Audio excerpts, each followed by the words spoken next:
wanted to make a walkthrough video for the Mission DLC Pack 1 and Mission 25 Into Destruction. This mission is actually one of the, in my opinion, one of the hardest missions on the DLC because the golds and the silvers and then the red dragons at the end can be really rough. And but I found a strategy that works really well, and I wanted to share this with you guys. You do need 3 people for this strategy, though.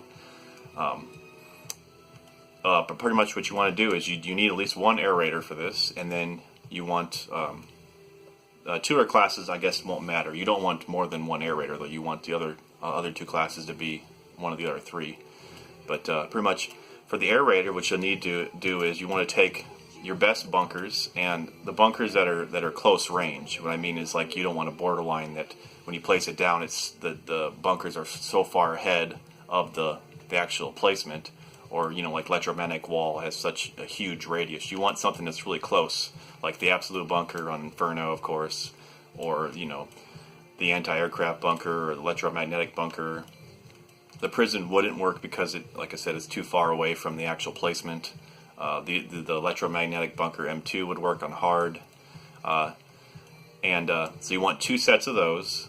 Whatever best bunker you take, 2 sets of those. So on hardest, I would take these 2, and your vehicle does not matter because you won't have time to throw a vehicle. And then for your other classes, I recommend, if you have Ranger, I would recommend taking a flamethrower. Magma cannon would be good on Inferno. Flame cannon would be good. You could take also, instead, you could take a flame geyser or a volcanic napalm, or not the volcanic napalm, not this particular one. The one that's 20,000 and 23-second reload. I wouldn't take that one. I would take either a flame geyser or the volatile napalms, the ones that shoot like 4 before you reload. Or you could take no rockets.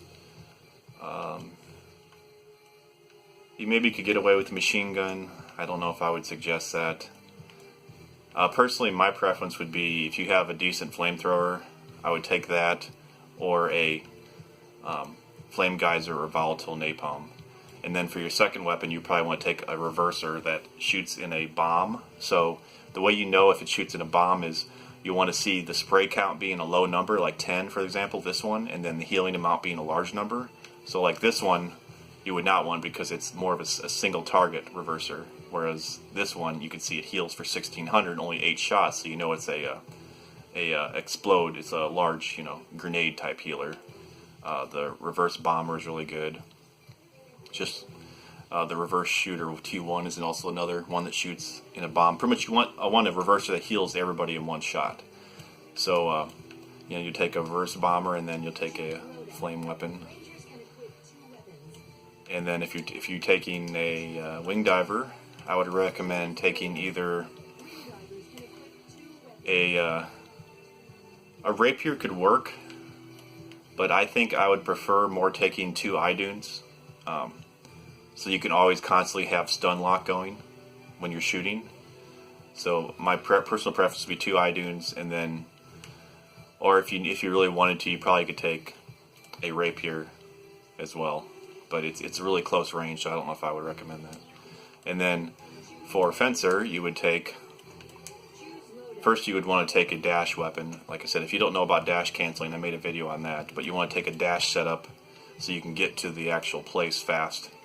And then you'll want to take either 2 jackhammers, which works really well actually. 2 jackhammers, your 2 best jackhammers, or you could take, a little more dangerous, you could also take 2 flame Gatlings, which are in this automatic artillery. So let's see, flame revolvers. It doesn't necessarily matter about the damage, but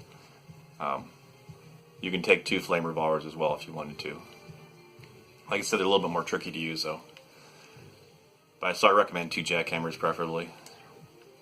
And pretty much you just want 1 aerator and two of the other classes, whether it's 2 of the same or 2 of the other various classes, but you want 1 for each side. And then I'll go ahead and take the aerator here really quick. you start up here. Like I said, I tried all these missions. I tested all these missions on every difficulty with the limits on online mode, so I know that they work. So it shouldn't matter the difficulty. What you want to do is you want to just head right to these two buildings right here, right away. Everyone gather there.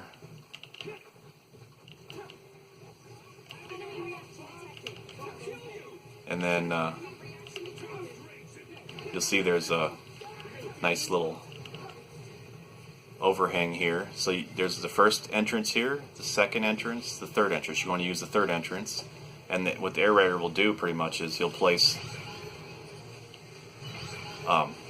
3 bunkers on one side and then 2 bunkers on the other side like this. And then you'll have one person stand right here, right behind the shields, aiming this way. And one person staying over here on this other side, aiming the other way, and just constantly shooting underneath the overhang. Make sure you stay underneath the overhang.